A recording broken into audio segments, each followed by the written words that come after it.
This program is a presentation of UCTV for educational and non-commercial use only. Check out our YouTube original channel, UCTV Prime, at youtube.com/UCTV Prime. Subscribe today to get new programs every week.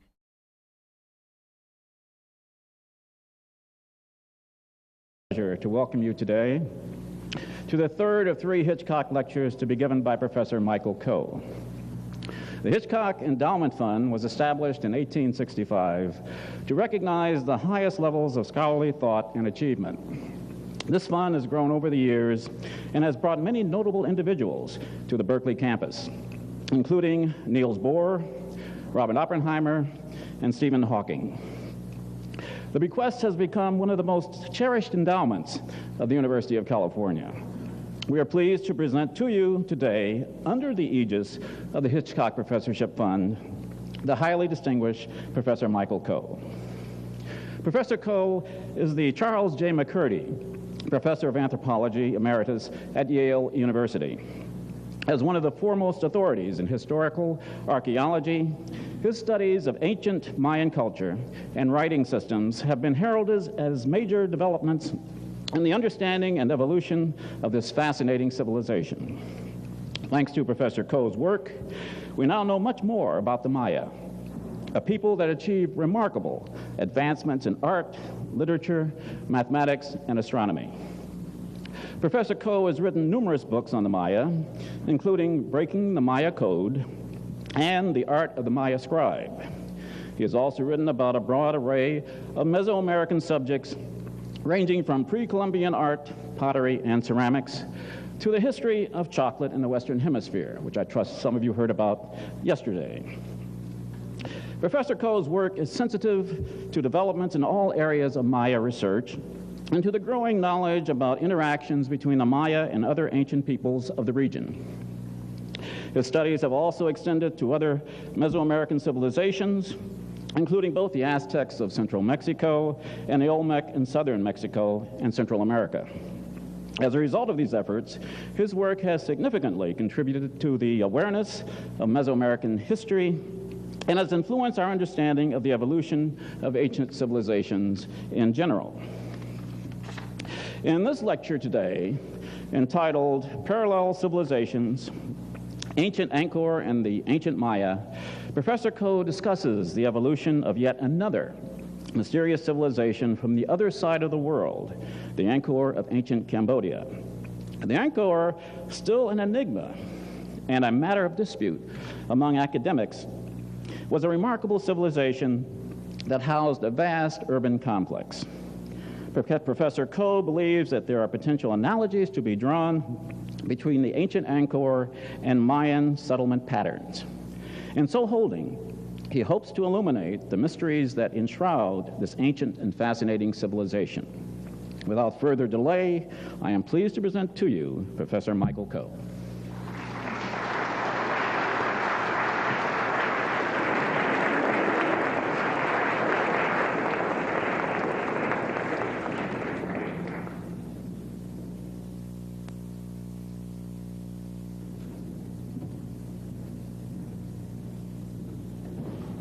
I'd really like to express warm thanks to Dean Mason and the members of the Hitchcock Committee for inviting me here. I've enjoyed this tremendously. Nothing like an audience to a retired old professor. I haven't had an audience for a long time, and you've been a good one. I got interested in this subject of ancient Cambodia a very long time ago, almost as long ago as I've been involved with the peoples of Mesoamerica. In 1954, on my way back from a two-year assignment in the Far East, I decided I wanted to go to Angkor, and one could then. And this was no less than 46 years ago, and I was flabbergasted. I had been in the Maya area quite a lot ever since I was a sophomore at Harvard and changed my major from English to anthropology so I could study the Maya. And I'd seen the great Maya sites, not all of them by a long shot, but I had seen them in their tropical forest setting. And when I walked through Angkor, I was just flabbergasted at how similar Angkor was to a classic Maya site. The jungle looked the same, the animals sounded the same, a lot of the sculpture looked similar, and certainly the architecture really resounded. Now, this afternoon, I'm not going to draw any conclusions or even suggest that there were any connections between these two. Frankly, not for publication. I think there were, but that's another story. That's in my dotage, that's what I'm going to devote myself to. But nobody else would believe me on this, but there are some amazing parallels between these two cultures.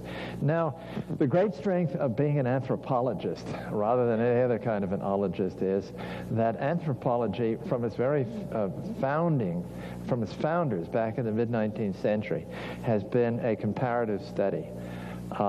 It began as really the comparative study of civilizations, and in particular of ancient religions. And some of the great theorists back in those days, men like Lewis Henry Morgan and Edward Tyler and people of this sort, who were the founding fathers of anthropology, were comparative scholars. They believed that by comparing civilizations in the past through time and space, you could illuminate the whole story of how human cultures came about to be. Now, this afternoon, I'm not going to draw any great conclusions by a long shot. There's some big questions that can be raised, perhaps without any good answers, and some little ones. I'm not a person who believes that all cultures can be reduced to one particular grand unified field theory. I don't think that works, and I don't think it has worked in the past, and it's led us down many false paths that ended up in a blank and turned out to be wrong. I'm a believer in multiple causations, but you'll see some interesting parallels when we get to them between these two cultures. Now, I've been back since the peace has returned to that really troubled land of Cambodia. I've been back 5 times, and I'll be there again next month. And each time I go, I learn something new. It's a place one can go to now, and I'm glad. I came very close to wanting, when I got back to Harvard, to dropping all this stuff about the Maya. I came back into graduate school as a graduate student to study, and I thought, well, the heck with the Maya. I think I'll do the ancient Khmer of Cambodia. This is really going to be the future. I'm so glad I did not, because of really the tragic history of that place. War-torn, massacres, genocide, every horrible thing that can ever happen to a people in a land has happened to these people. And I would have had no success whatsoever, so I stuck with the Maya and the other Mesoamericans. But now, in my old age, I'm coming back to an original love of mine, and I'm not sorry about it. So I think we'll start with the first slide. Now, for those of you who didn't hear me about the Maya, I just wanted to recapitulate some of what we know about the Maya civilization without spending any great time on it, so we can move across the ocean to Cambodia and to Angkor and the classic Khmer civilization. Essentially, the Maya occupied the lowland Maya that I'm talking about during the classic period from around 250 AD till about 900 AD, occupied this region of the southeastern Mesoamerican lowlands, the Yucatan Peninsula, and particularly the southern lowlands here, which is where most of the great ancient cities like Tikal and Copan and Quirigua, Piedras Negras, and so forth are located. Sometime beginning about 800 AD, something went drastically wrong with these people and with this civilization. And center after center, city after city, failed to put up dated stone monuments. Evidence of widespread destruction and mass migration out from there to other parts of Mesoamerica, particularly to northern Yucatan and apparently to the Guatemalan and Chiapas highlands down in here. This area was abandoned really pretty much for hundreds and hundreds, almost 800 years, reverted to the jungle. Something terrible happened there, and I'll come back to that at the end of this lecture when we talk about what happened to Angkor. So this is the environment in which this all took place. This is in northern Guatemala, actually taken from top one of the higher pyramids at Tikal, and it's a tropical monsoon forest here.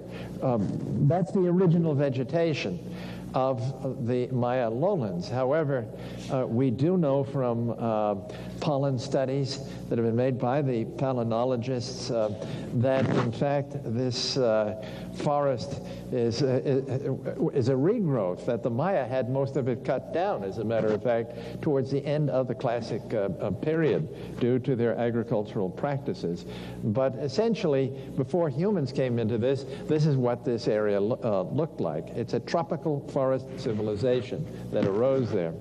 Now, in that kind of environment, to make a living, of course, these people are maize, corn agriculturalists, maize, beans, squash, chili peppers, and a host of other domesticates, but essentially maize farmers.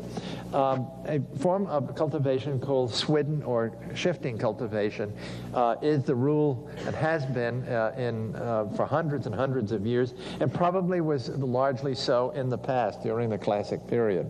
Shifting cultivation. Where the farmer burns down a section of forest at the end of the dry season.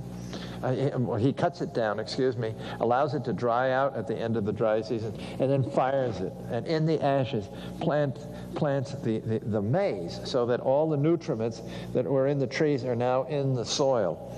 It's not at all a bad form of cultivation, except it's highly destructive to the forest. And this is one of the reasons why we believe most of it was cut down. Now, that's not the only form of cultivation that the classic Maya practiced. Within the last 20 years or so, we have come to know from aerial surveys and on-the-ground checking of this, and even through a certain amount of radar survey using side-looking airborne radar, that there is another form of cultivation which was highly intensive in the swampy, low-lying areas, which are very extensive in the Maya region.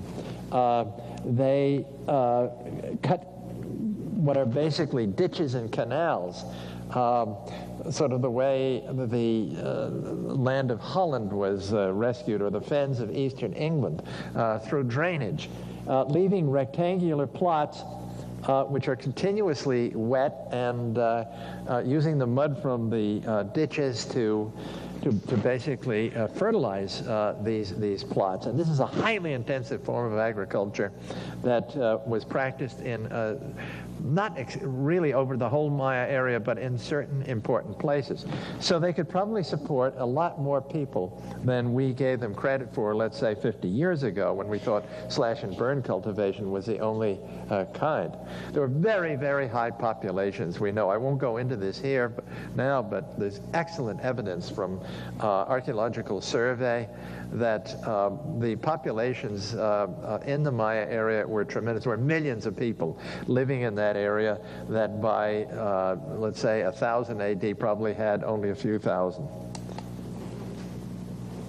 That's, of course, one of the more famous classic Maya sites seen from the air, these great conglomerations of temple pyramids and palace structures here, which are range-type buildings with corbel vaulting, in which the kings and queens and royal courts of the Maya lived and carried out their life. These are royal cities in every respect. At the bidding of the ruler, there was basically all life went on. He was a holy person. He was a divine king. And we will come to these divine kings when we come to Cambodia and Southeast Asia again. Many of these great Maya cities have been extremely well mapped. on-the-ground surveys with testing of structures, and really we know an awful lot about the settlement pattern of places like Tikal and elsewhere. In large part, that grew out of the work of my old professor, Gordon Willey, at Harvard, now retired, who was the founder of studies of this sort, basically in archaeology, and was a world leader in this. And he turned his attention to the Maya area, and he stimulated all of this kind of ground survey so that we can actually plot out. This is Tikal. Most of Tikal that you see, these are the central Acropolis, which was the palace of Tikal, and these are the great temple pyramids here, which were dedicated to the royal cult, to the cult of dead kings, of ancestral kings. But huge causeways, reservoirs, because drinking water is a great problem in the Maya area even today. But essentially that's it. A sort of an amorphous settlement pattern. It doesn't look like a city, a Near Eastern city. It doesn't look like a Chinese city laid out on a grid pattern at all. But very, very amorphous kind of a settlement pattern. But a city nevertheless, because it had the function of a city.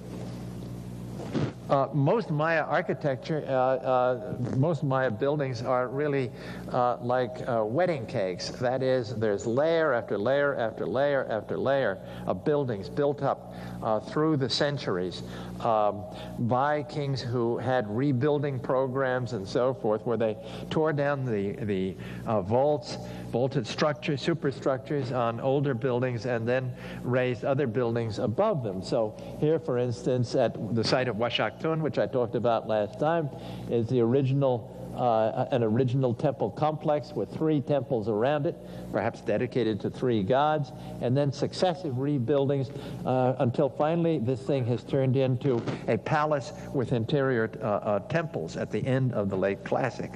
This is the kind of archaeology that's been done in the Maya area, and it's been of the absolutely highest quality.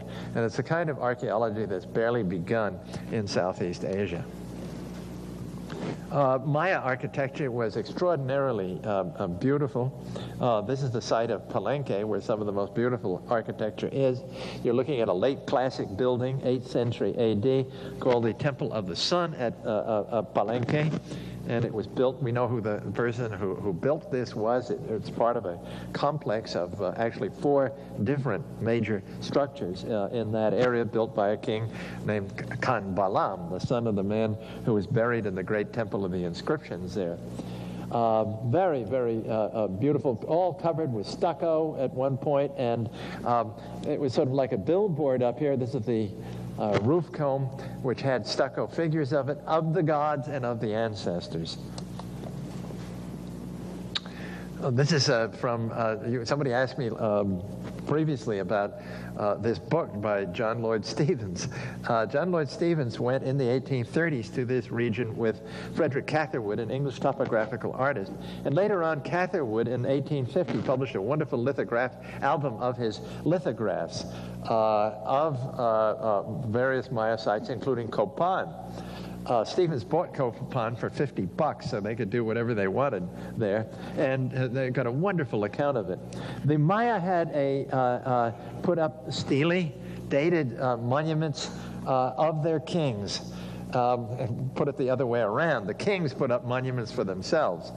This particular king was a guy named Washaklahun Ubakawil, and this particular character had put up a number of very important stele or monuments at Copan to celebrate his reign and his association with the gods, particularly with the maize god.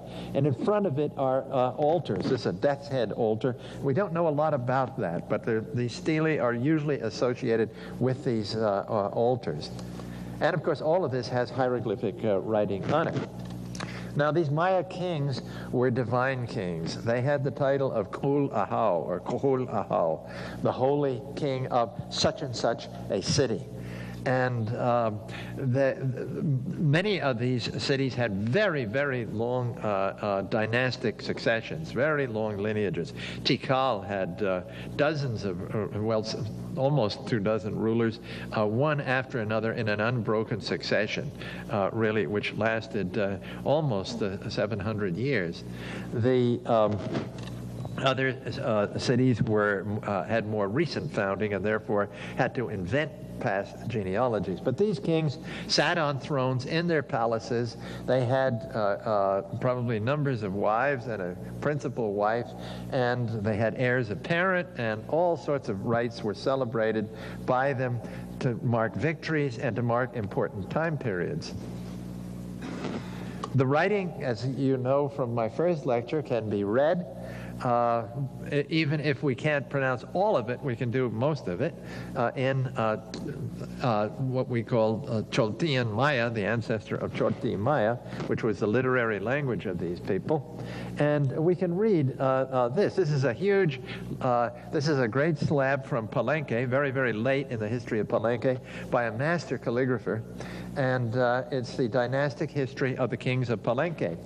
Particularly mentioning a very important king named Pakal, who was the guy buried in the Temple of the Inscriptions, in the great sarcophagus and tomb in there, and ending up with the ruler down here who commissioned this whole thing, a man named Kuk Balam, or Ketal Jaguar, who was also, like all of his predecessors, a Kulahau, a holy king.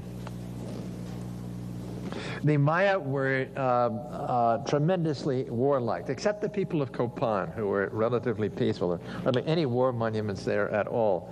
But this is a wonderful mural, a watercolor copy of it, in a small building with 3 rooms at the site of Bonampak in the southern Maya lowlands. And here you have the king, a guy named Chan Muan, as war leader in his jaguar costume, and with all of his underlings and officers and his principal wife over here, and this is called the arraignment of the prisoners. The Maya, most of these Maya political kingdoms were at war at one time or another with other ones. And warfare was a tremendously important thing. Highly, highly warlike people, as you will see that the Khmer of Cambodia were and are. The political geography of the Maya area during the Classic is pretty darn well known now. Instead of an old empire, as earlier people had thought existed there, say with Tikal as its great capital, there never was an empire. There never was a unitary political system at any time in the Maya lowlands. This is the political geography of the southern Maya lowlands as we know it from their inscriptions, and particularly from the emblem glyphs that I talked about the first time. And you will see that the actual territory, these of course are idealistic polygons that the anthropologists have drawn, but the territory is never, that they controlled, is never very big, that they actually controlled. That were, say, this is the territory of the Tikal polity. In fact, the boundary between it and the next kingdom was never more than a day or two's walk or march from the capital city. So these are not very big. It's sort of a Balkan type situation. And this came as a great surprise to Mayans, how to account for this. And it marks them off from the civilization that we're going to be looking at shortly. So that's what it all looked like at the time of the, just before the whole thing collapsed in the 9th century AD. However, having said that, it's also true that they might have looked all equal there, but some of them were more equal than others.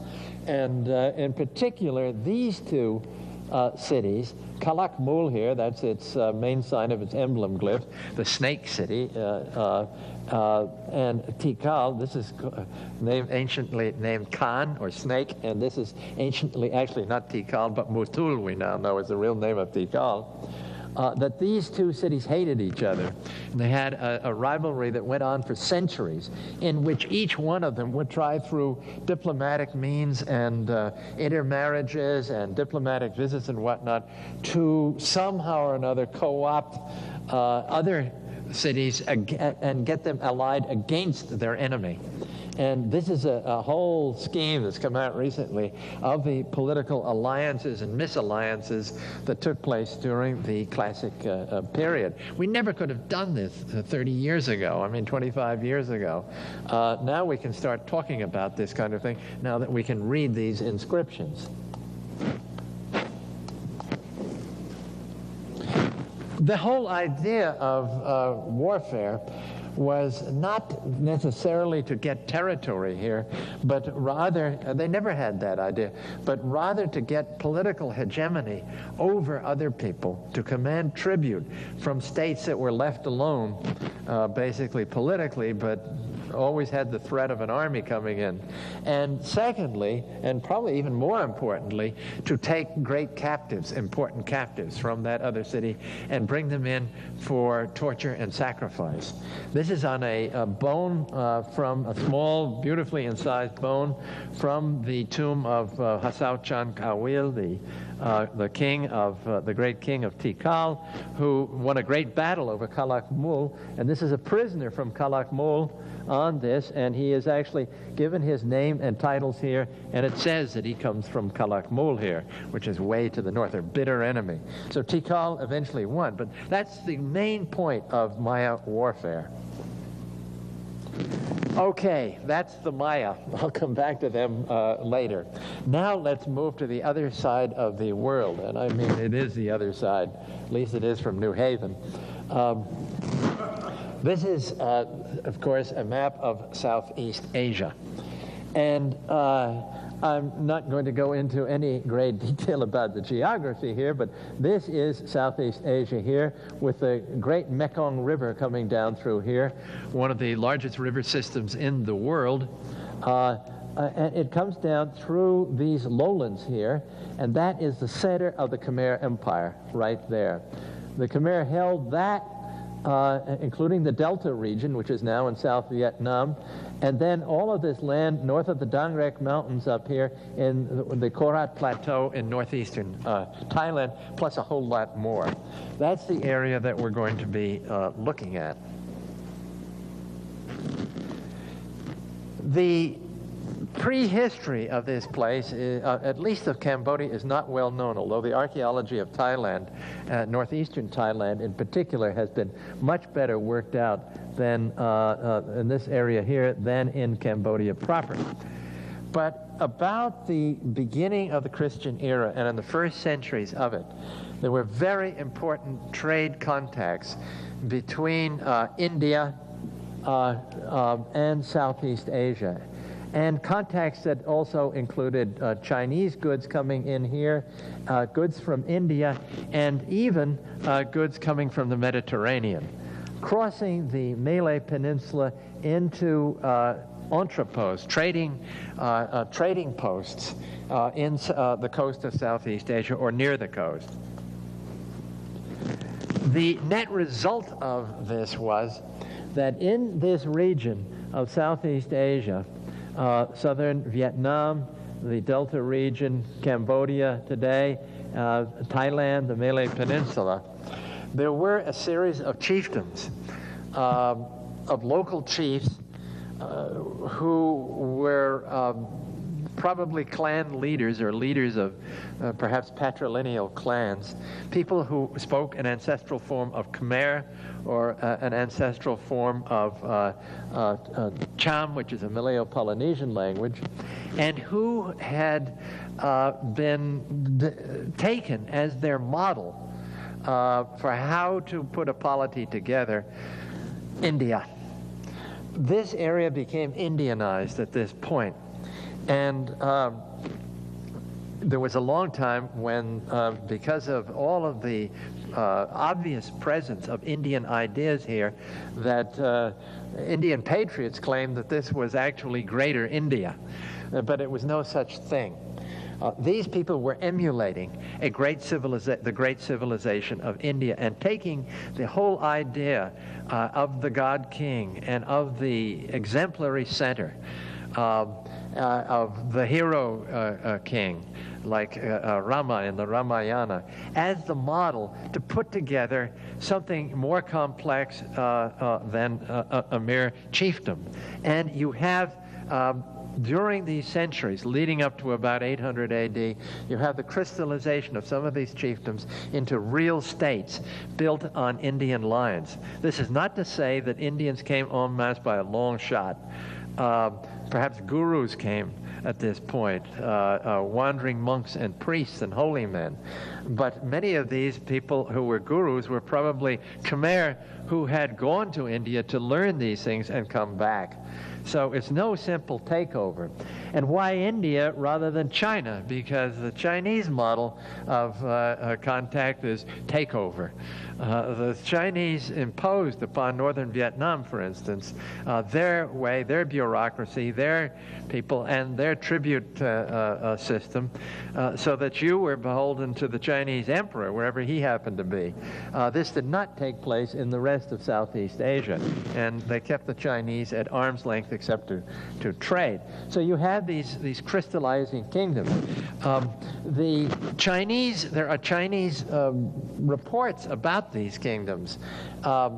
They talk about first a kingdom called Funan down here in the Delta region and along this part of Cambodia.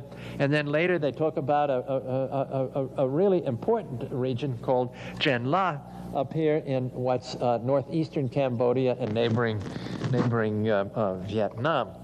And these are crystallizing kingdoms. There's actually architecture to go with this. These are becoming urban centers with heavy trading going on and all sorts of rare materials between India, China, and Southeast Asia.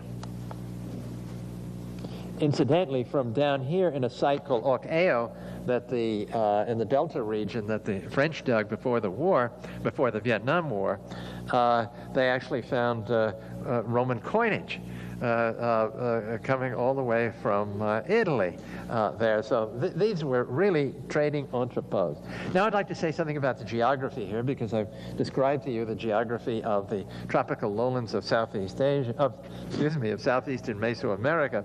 Southeast Asia is very similar. Except you've got to talk here about the Great River System. It's a monsoon climate, heavy tropical forest originally over much of it.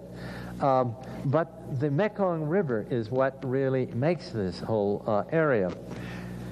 During there are two strongly marked seasons, a rainy season, the so-called monsoon season, and a dry season, and they're exactly the same as the rainy and dry seasons in the Maya area, come at the same time. Rainy in our summer, and especially in the fall, and dry from winter time on until the end of May, when the rains come again. During the rainy season, in the summertime, the Mekong is nourished by the melting snows of Tibet, where it begins. And what happens is that this river coming down here, this great river, comes through all the mouths of the delta, and like a bad sewer system, it backs up. It cannot handle all of that water, and it backs up, the rivers back up into this lake, the Great Lake, or the Tonle Sap in Cambodia, which is the largest lake in Southeast Asia. And this lake expands to 4 times its dry season size. At that point, fish come in to breed in this region. And the Tonle Sap has the greatest density of fish in the world. It's an incredible source of protein to the people of Cambodia. So if you look at that environment, this is Angkor, it looks like the Maya area. It's a monsoon forest, a high tropical forest. However, this was and is today largely cut down. Some of it's left because it's an important source of various raw materials and things that people need. But mostly it's gone because these people are rice agriculturalists. It's been left here in the great national park that the government has at Angkor. You can actually see a ruin there peeking through the trees. It does look like the Maya. It looks like Tikal. This is a map of the Tonle Sap itself, and you can see how Angkor is placed here. This is where you fly into Angkor here. You stay at Siem Reap, and this is where Angkor is itself. It says Angkor Wat here. Let's say Angkor. Angkor means city. It's the Cambodian version of Negara, the Sanskrit word Negara for city, and it includes Angkor Wat, as you will see later on. But it's strategically located here because during the dry season, when the waters recede in the Tonle Sap, it's flooded, a very large area here. They plant in the mud that's left by the receding waters. They plant their rice, and it's a breadbasket. It's like the Nile. It's an incredibly rich area because most of the land in Cambodia is not that good away from the Tonle Sap or away from the river systems. But here it's incredibly good, and because of the protein here in the Tonle Sap, the Great Lake, and because of the receding agriculture, rice agriculture, receding water as rice agriculture rather, Angkor is where it had to be. And the whole growth of Angkor, I think, depends, if you want to take economic models, upon the possibilities, the agricultural potential of this region.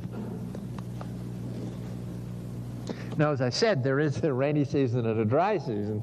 This is November, which is sort of towards the tail end of the rainy season. It's raining like mad now in Cambodia, and it will taper off finally at the end of November and beginning of December. And that's a fact.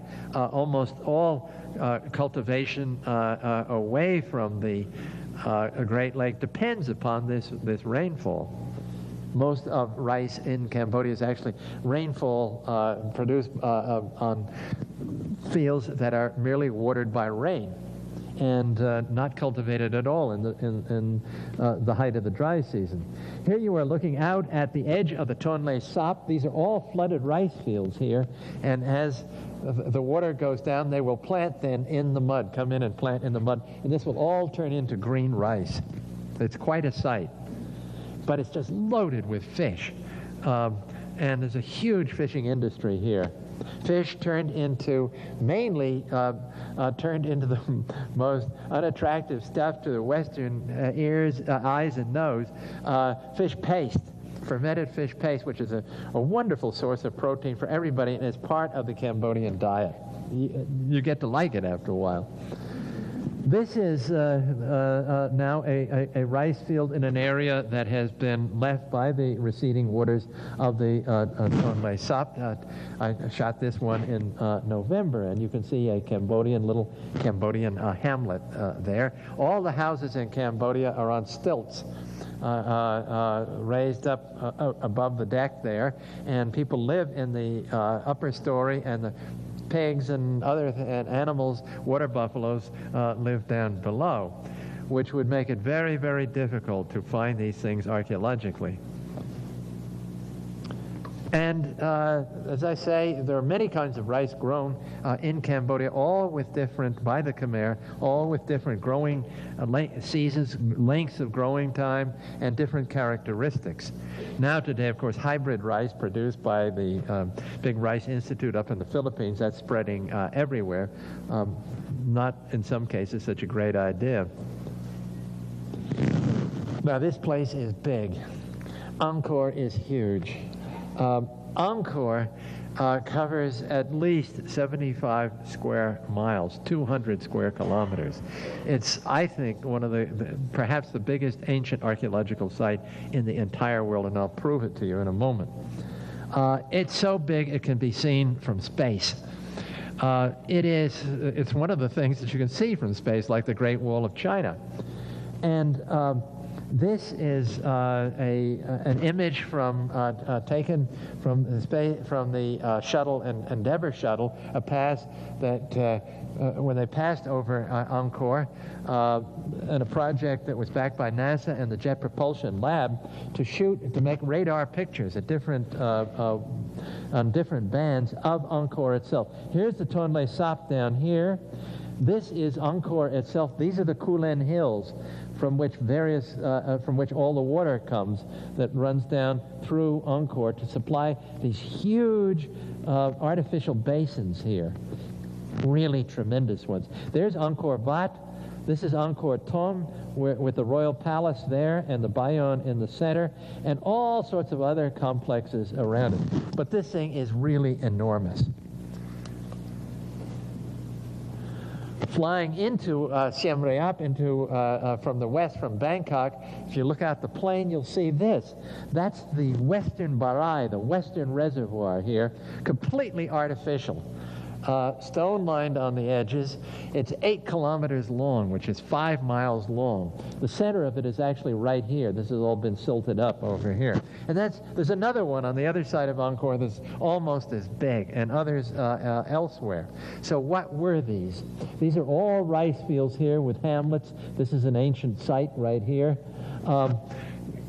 What were these? And the idea came up early on. The French had been here for over 100 years, excavating and restoring it.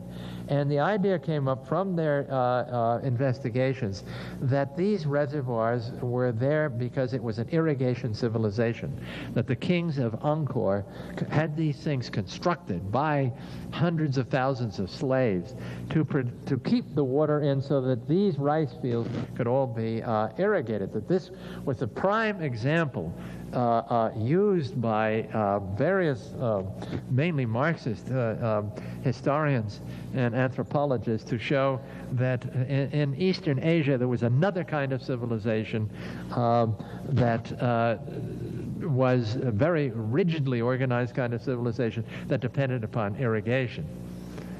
It turns out not to be the case. There's a map of what you were looking at in the radar picture. Angkor Wat is here. That's Angkor Thom with the royal palace and whatnot, the center of the huge city here. The two big barais, other ones are elsewhere. There's another one down here that should be in blue also.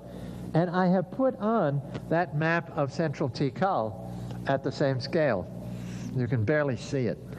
It's postage stamp size. You could put how many Tikals, which Mayanists love to think is the biggest thing ever made in the history of the world, how many could you put within Angkor? Just to give you an idea of the size of this place.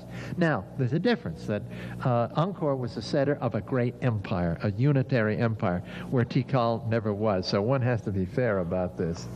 But it does put things in perspective. To the north, in the Kulen Hills, is where the people of Angkor got the stone from which they constructed, or at least finished, all of their buildings and architecture, and from which they made their sculpture. And it's also the source of all the water that comes down to fill those barais and that runs through the site and through all the canals that are around there. This is the headwaters of the Siem Reap River during the rainy season, going over a waterfall here. These Kulen Hills are extremely important because, just to the north of Angkor, because in the year 802 AD, one particular king named Yashovarman declared himself, he was a local ruler, he declared himself a universal king. And he founded the city of Angkor, which was called Yashodarapura. That's the ancient name for Angkor. So he is the founder of it, and he is the founder of the Khmer Empire.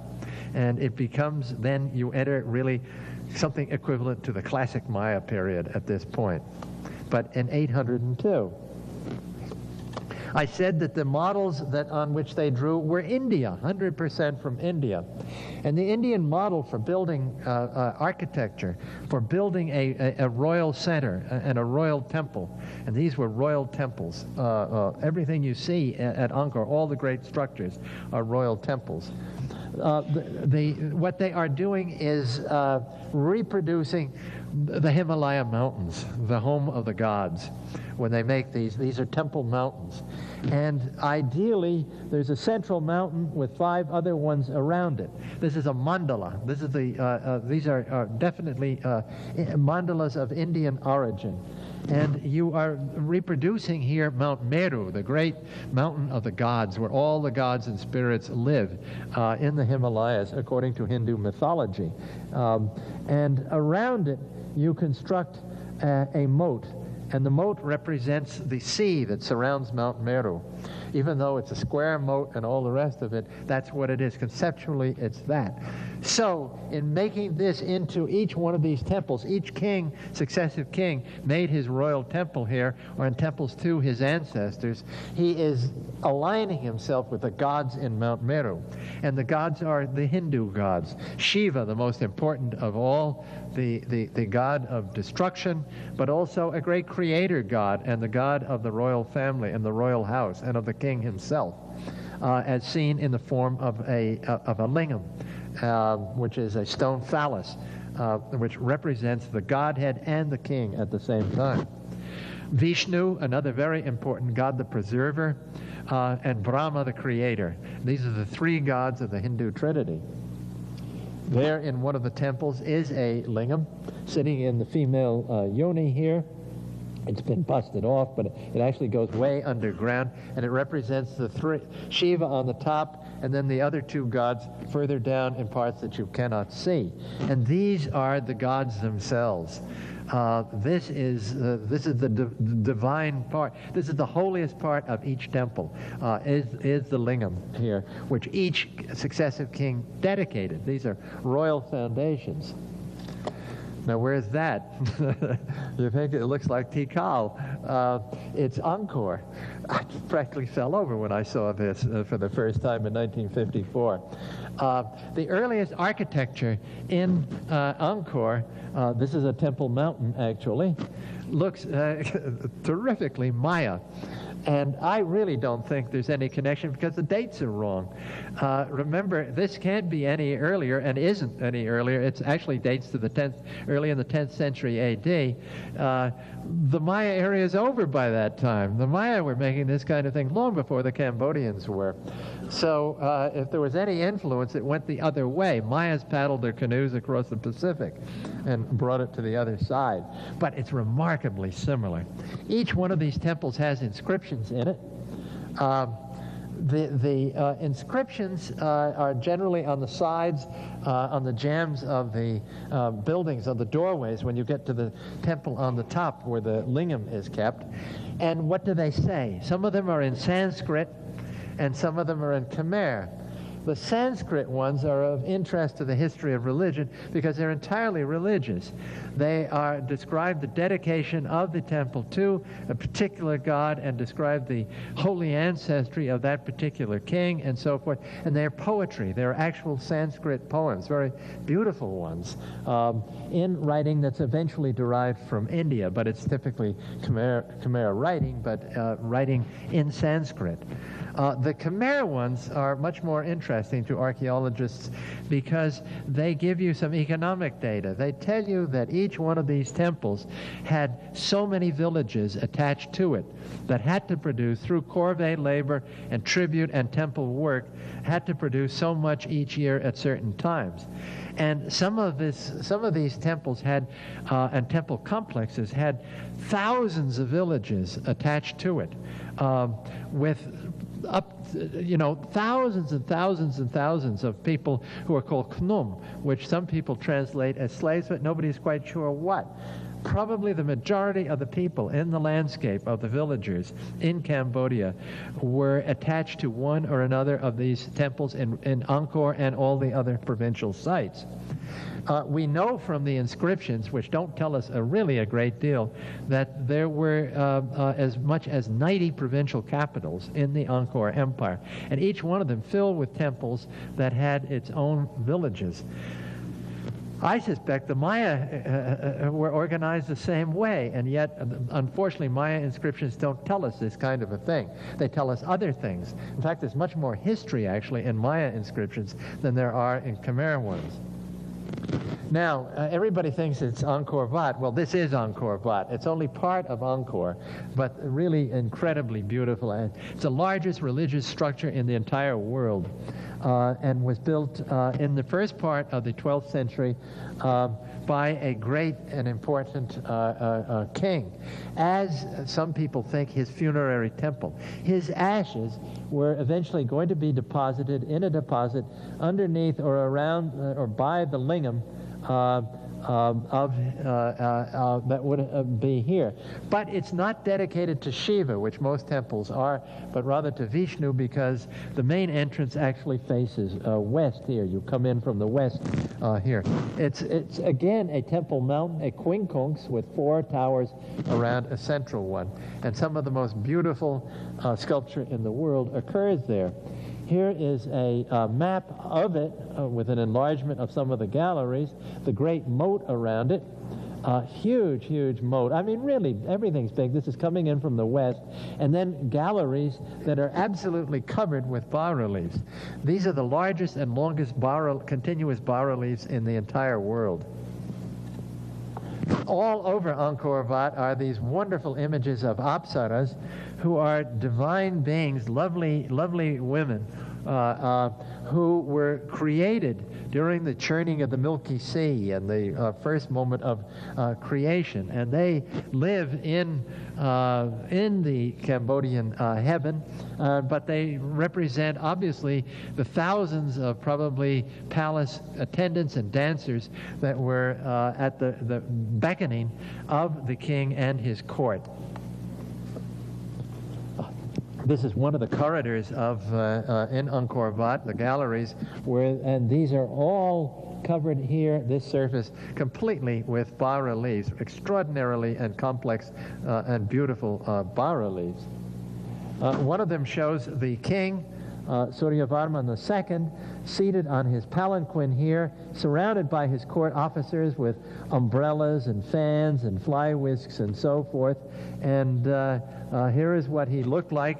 There are military processions with his war elephants and all of his officers and army. And then there's a whole lot of Hindu mythology told in other reliefs. But this man was a divine king. He was, some people think, a god king. He represented the god on earth. In this case, Vishnu. Usually the king was the avatar, the earthly representative of Shiva, the main god of the royal pantheon. Well, to get back to the map, you have been looking at Angkor Wat here, but the largest complex here is not Angkor Wat, but rather Angkor Thom.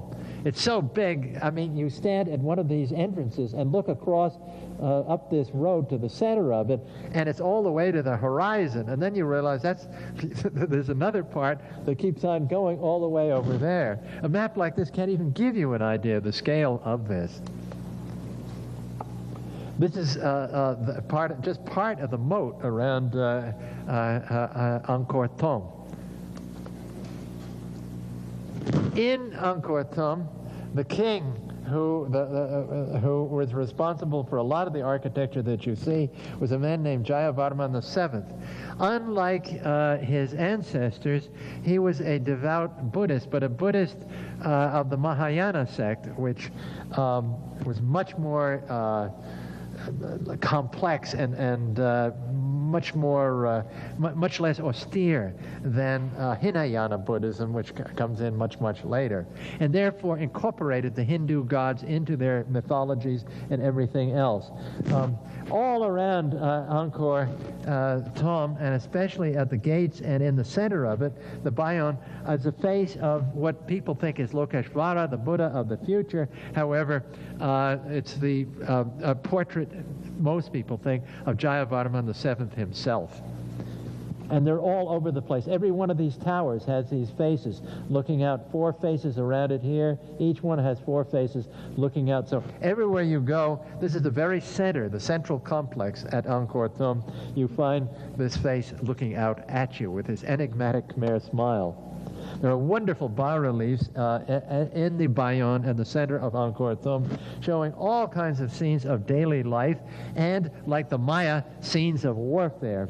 In this case, the Khmer fighting a jungle battle with their traditional hereditary enemies, the Cham. The Cham have a long history also. They are Malayo-Polynesian speakers who occupied large hunks of southern Vietnam and part of northeastern Cambodia, and were, as I say, the hereditary enemies of Angkor, and actually conquered Angkor before Jayavarman VII took the throne, and he beat them in a series of battles shown here very, very graphically. All sorts of scenes of daily life here.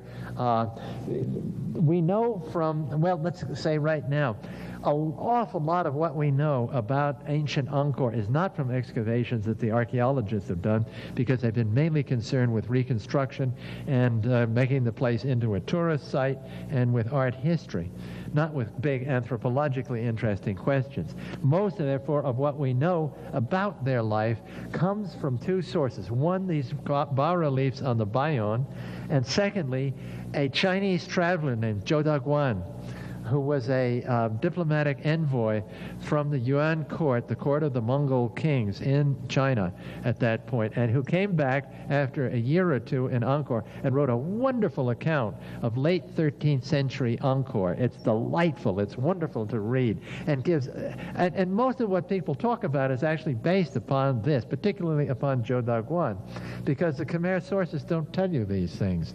We know that the king had thousands of servants in the royal palace, that he had hundreds and hundreds and hundreds of concubines, and it's a wonderful description of the royal life, of the splendid riches of this man who could command these elephant armies and tons of gold pouring in at all times, and the tremendous luxury in which he and his court lived.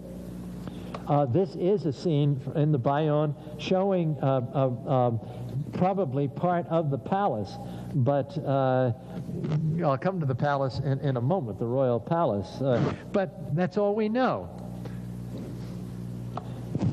That is the royal palace in Angkor Thom. It's huge. It's a tremendous structure. I mean, really big, with ceremonial pools there. This is the royal temple in which the royal family worshipped. The elephant terrace is here, where he went out and watched these great processions, and according to Zhou Daguan, even fireworks shows and all sorts of things over here. It's barely been touched archaeologically. The excavations are going on now, but just beginning. There isn't even an archaeological sequence that's based upon dirt archaeology for Angkor, I discovered on talking to all the various expeditions that are in there today. There's about 6 different groups at Angkor now from all over the world. There's 2 to 3 Japanese ones. There's everything but an American one, unfortunately. But they're just beginning the kind of study that went on 50 years ago in the Maya area, where you build up sequences through study of pottery and things like this. It's just in its infancy today. So there's not much we know about the royal palace except what Zhou Daguan tells us. That's the elephant terrace that I told you about, with the king's war elephant shown here in bas-relief here, going along here. And we know from Zhou Daguan that he and his court and his wives and everybody came out and watched these incredible spectacles that took place during the year at Angkor.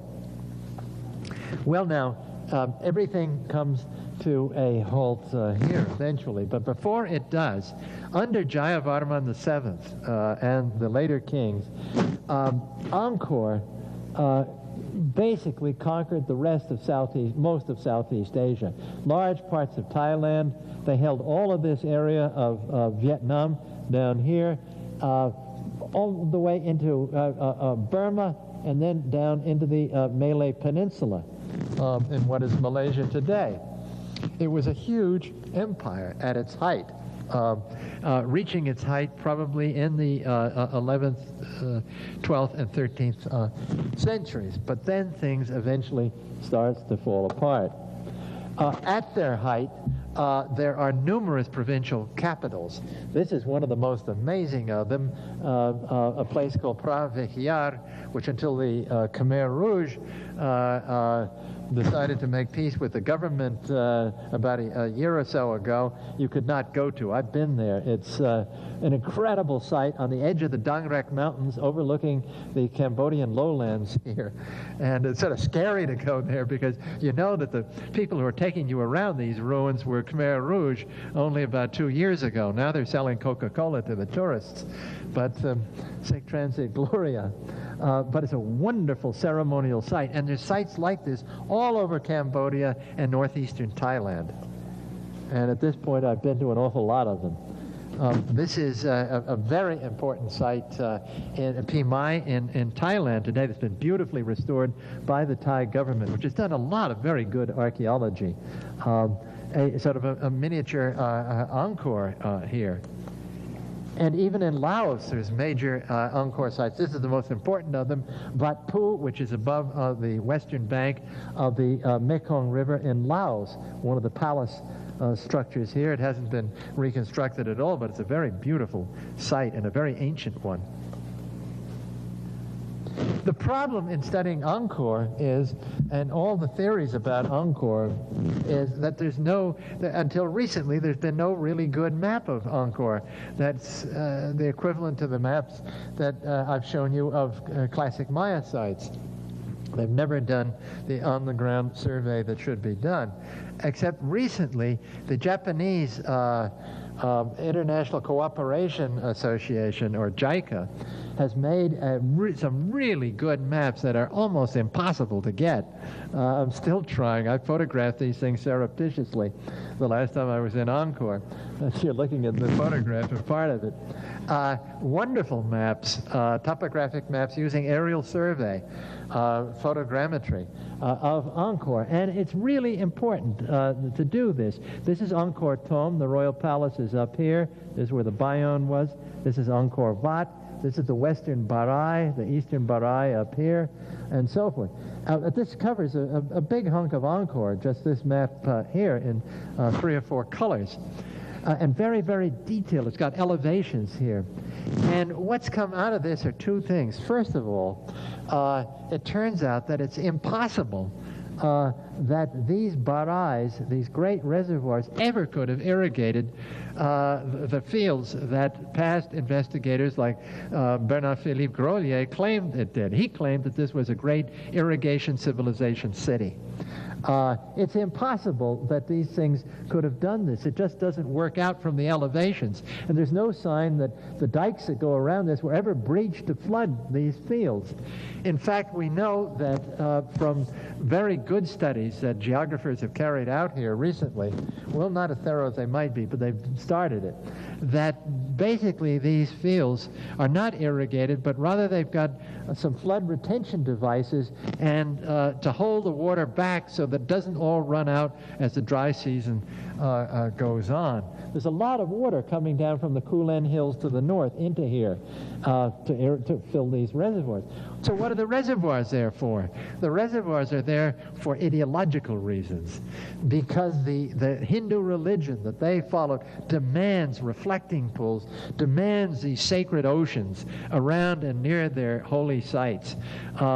This thing was built for totally uneconomic reasons, has nothing to do with the famous economic substructure that's supposed to be underneath everything, but has to do with the ideology of kingship and the idea that's behind Hindu religious iconography. So you have to have these moats and these huge reflecting pools here. They have no practical use whatsoever. And in fact, this western Barai, before the Cambodian wars began, and recent ones, the U.S. government and the French government tried to reconstruct this thing and put in a system that was supposed to irrigate all the fields down in this area here, and it doesn't work. No Cambodian in his right mind, no farmer ever could grow rice from this thing. And it doesn't work. So the idea that this was an irrigation civilization is now pretty much kaput. The other thing is, what kind of a city is this, or was this? Now, we know what the Maya cities were like from the surveys that have been done. Lots of excavation done in hamlets, outlying sites, little village groups. Every kind of place has been surveyed in the Maya area. Here, nothing's been done. Absolutely zero. But on the basis of this map, and if you look at the aerial photographs, whole areas of this are in ancient rice fields. You can see the bonds or the dikes around these old rice fields that are all laid out on a grid pattern here. If this were a city, in our sense, why is it that you have huge areas in this that were growing rice? It's as though, Central Park was turned into a Kansas farm. It doesn't honestly make any sense to me. Was this really an urban city on the Chinese model or the Western European model or the Near Eastern model? I don't know, and I think that's all up in the air now. Wasn't it even an urban civilization? Or are these holy cities with the bureaucrats and the royal family and all the traders and everybody around them, but not really a city in the sense that we know it? We don't know at this point. Well, now, I said this before, and I'll say it again, all this comes to an end. There is a mighty collapse of the classic Khmer civilization and Angkor itself that takes place at the end of the 14th and beginning of the 15th century.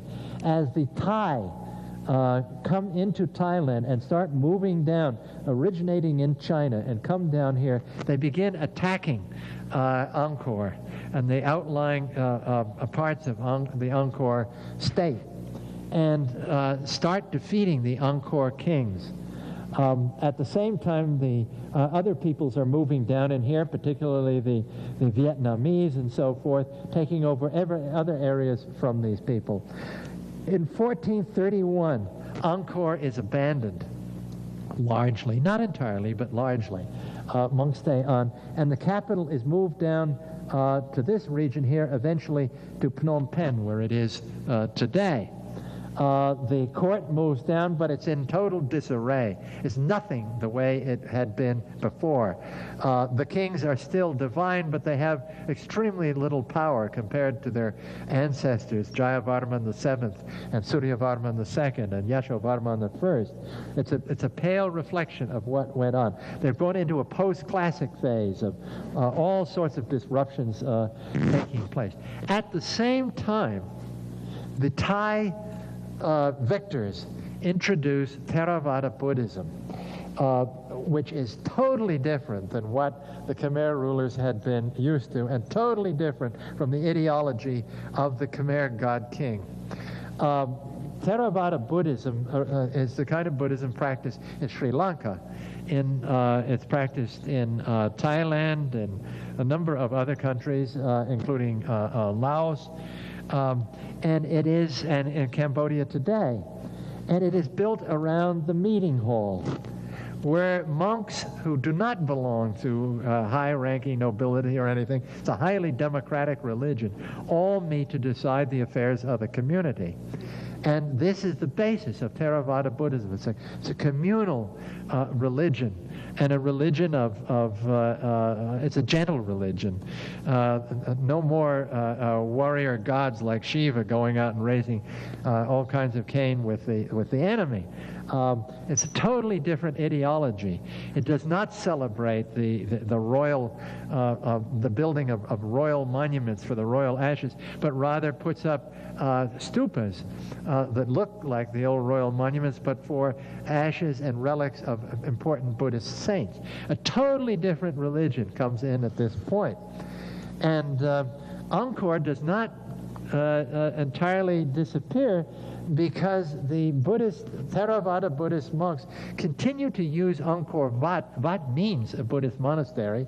Angkor Wat as a great temple, a communal temple for these people, and they're still there today. When you walk through Angkor Wat, you will come across Theravada Buddhist monks conducting ceremonies, and they're living there today, all around Angkor Wat, and have always been there. The French claimed that in around the end of the 1850s, that a man named Henri Mouot discovered Angkor He didn't discover Angkor. It's never been forgotten. There have always been people living there.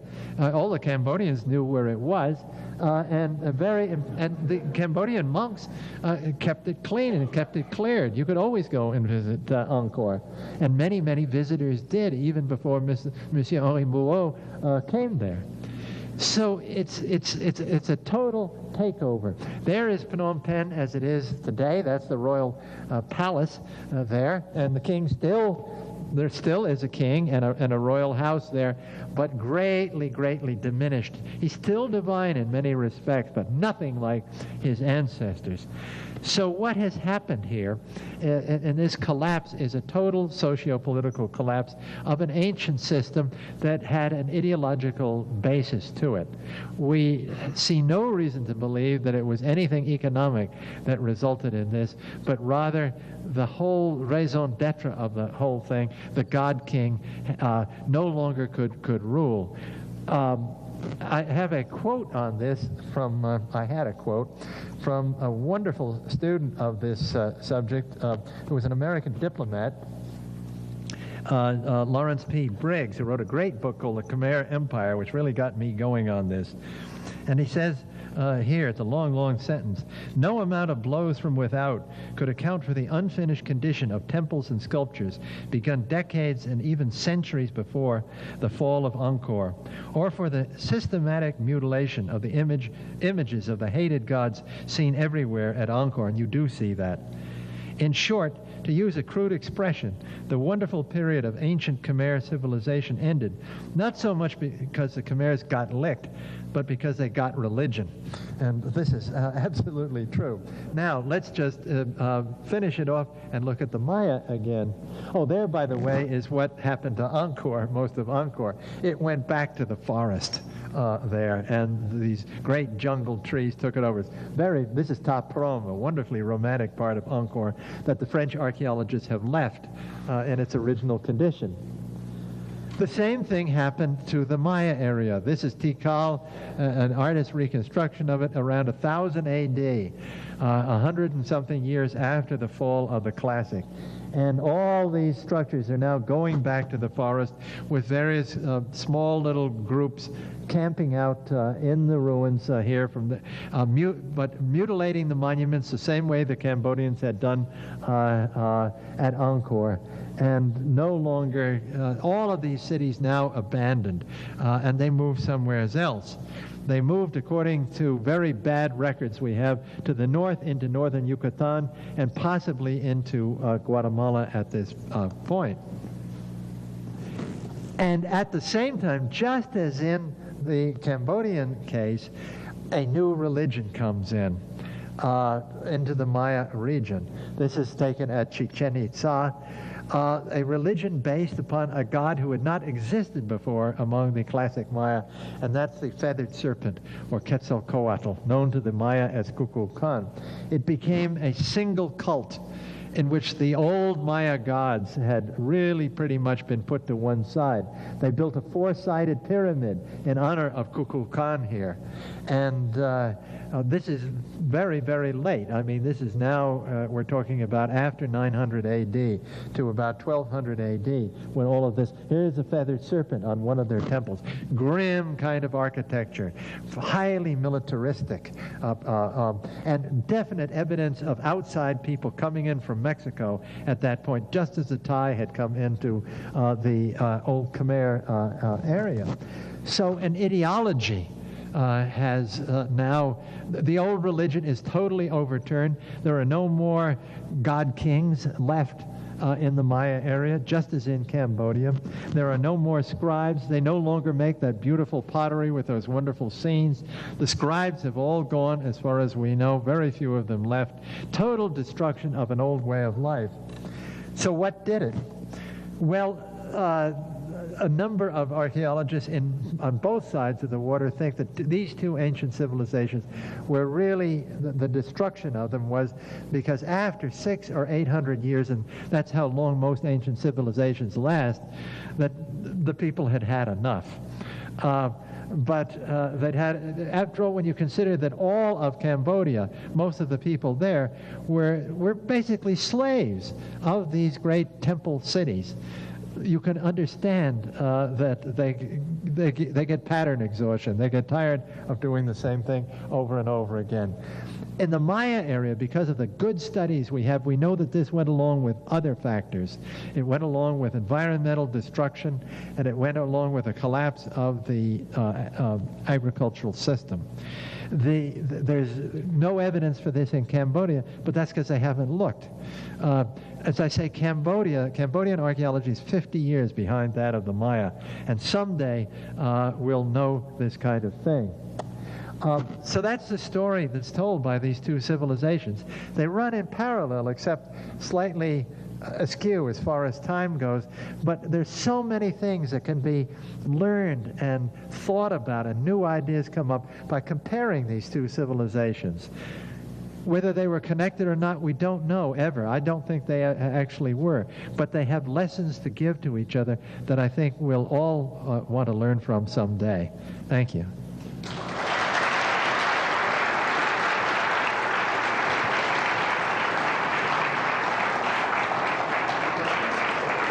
John.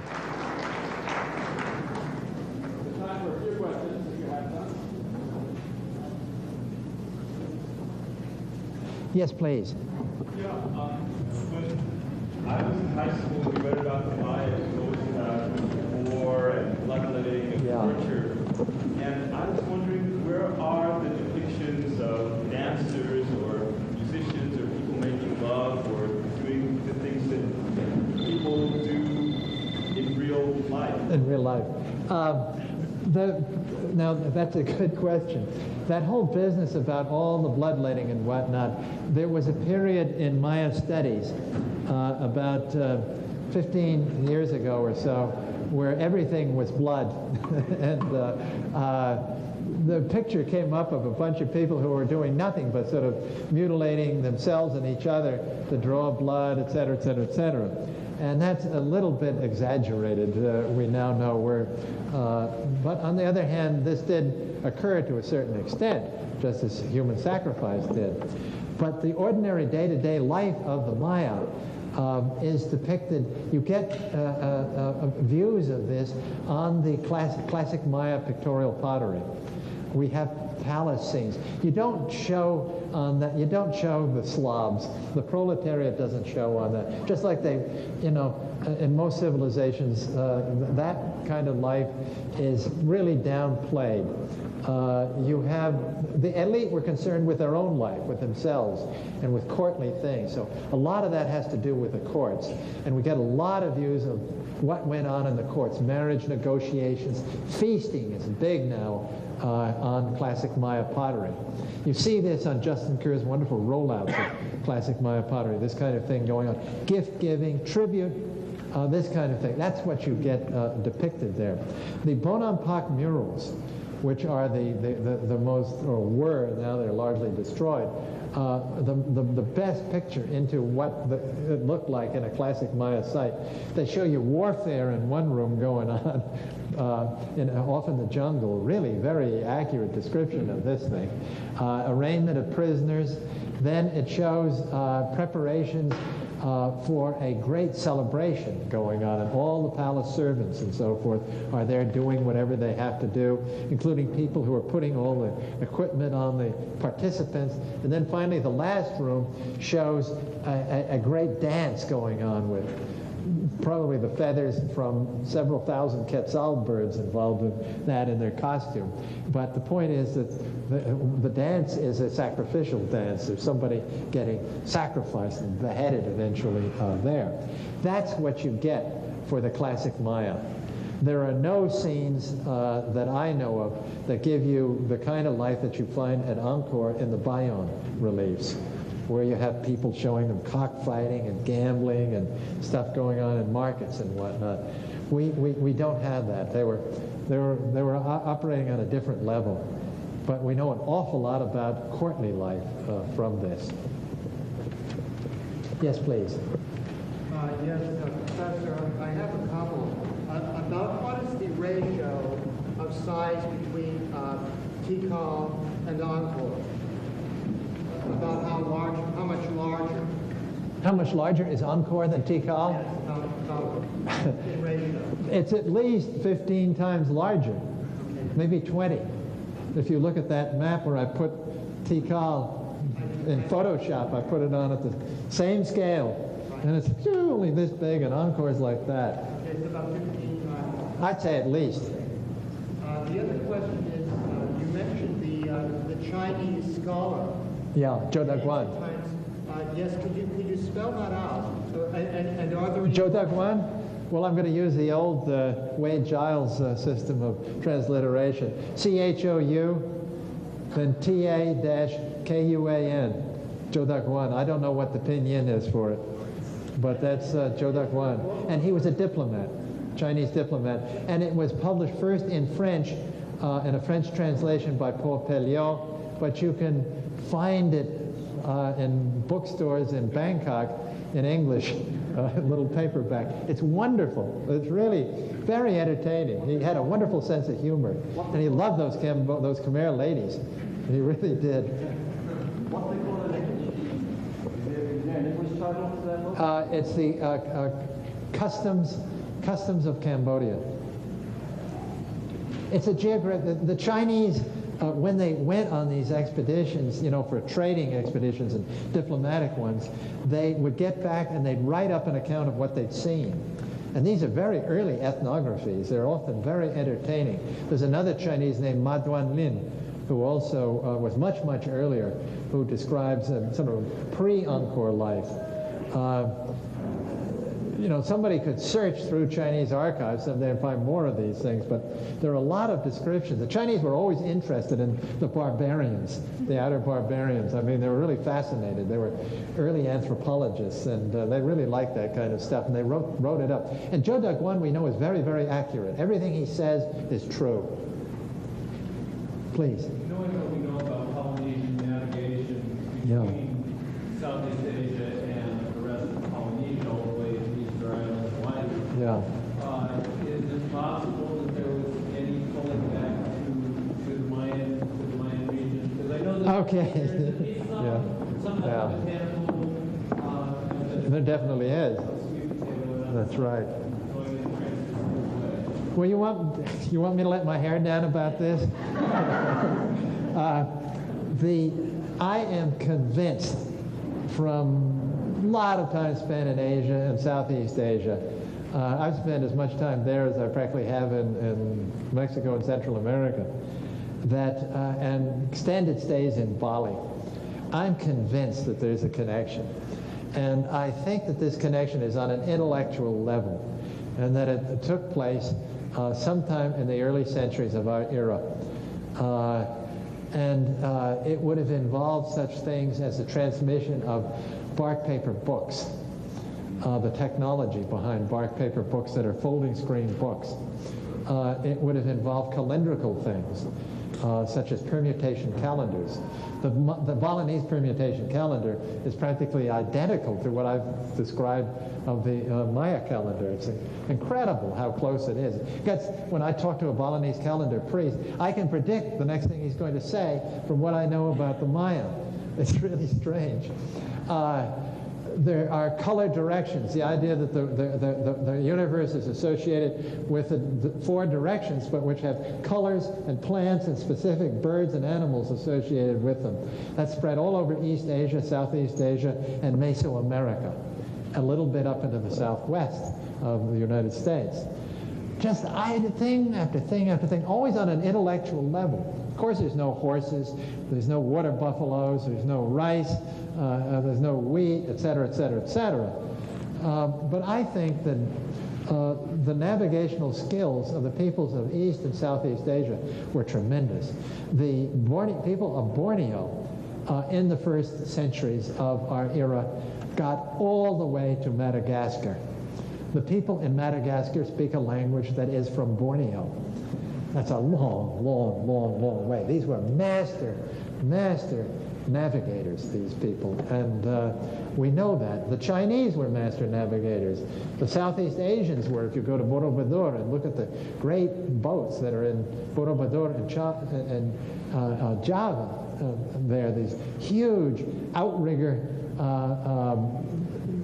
boats that are as big as European boats of the day, I think they could make it easily across and back. So I think there was contact. I really do. But nobody's ever found the smoking gun. That is, if you could find a, let's say, a wonderful Buddha statue or a Shiva in an early tomb in the Maya area, that would be a... You want to watch out, though. There's a lot of jokers around who like to salt excavations and drop something in surreptitiously. I used to carry pieces of Roman glass around with me to excavations, hoping to be able to drop them in.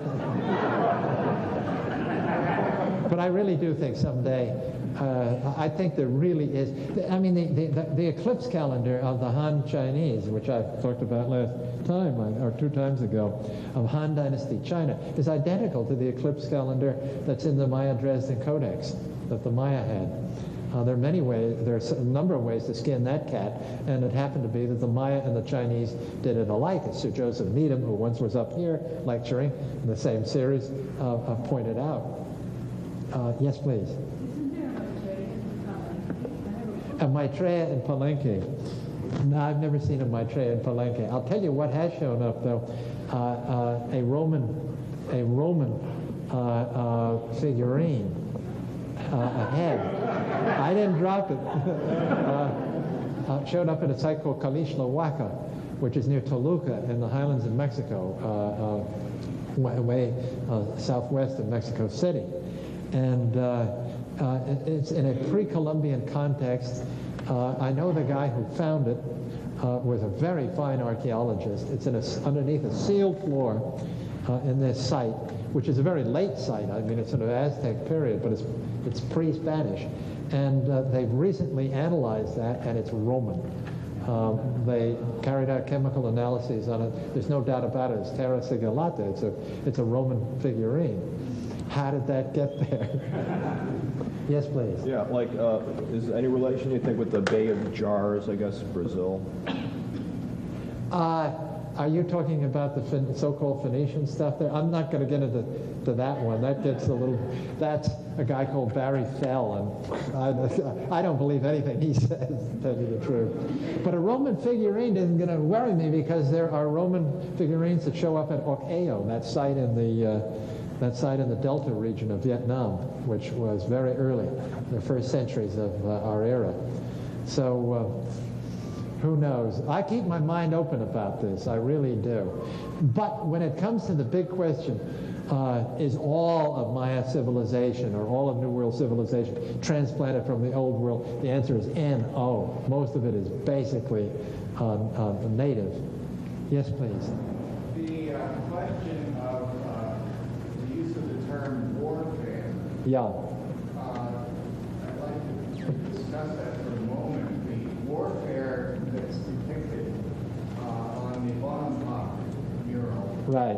could very easily be a raiding party of 20 individuals. Well, that's exactly what Eric Thompson said in the initial comments that he made on that mural. Tony captured the third king of Bonhomme. Yeah. In the same kind of raid, 20 or 30 individuals. I question the use of warfare to represent that.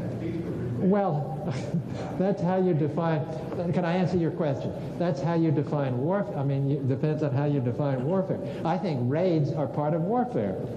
I mean, guerrilla warfare is largely raids carried out, and very highly successfully, too, very often.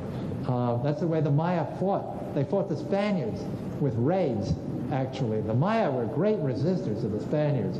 They fought at night. They fought in the jungle. They used all kinds of modern guerrilla tactics on them, and it took hundreds of years for the Spaniards to really conquer the Maya. And in fact, I knew, on the east coast of Yucatan, I knew independent Maya in the late 1940s, who had never been conquered. why can't that be warfare? I mean, it's guerrilla warfare is warfare as far as I'm concerned. Whether if you know, versus a pitched battle is what you're thinking about, that's another story. But the Aztecs, for instance, made a big mistake in fighting a pitched battle against in Otumba against the Spaniards, which they lost. That's when the Spaniards moved on the Great Lake and finally were able to take Tenochtitlan. But they never should have fought a pitched battle. If they'd done the way the Maya did it, everybody in Mexico would still be speaking Nahuatl, the Aztec language. Would you please join me in thanking Professor Cole?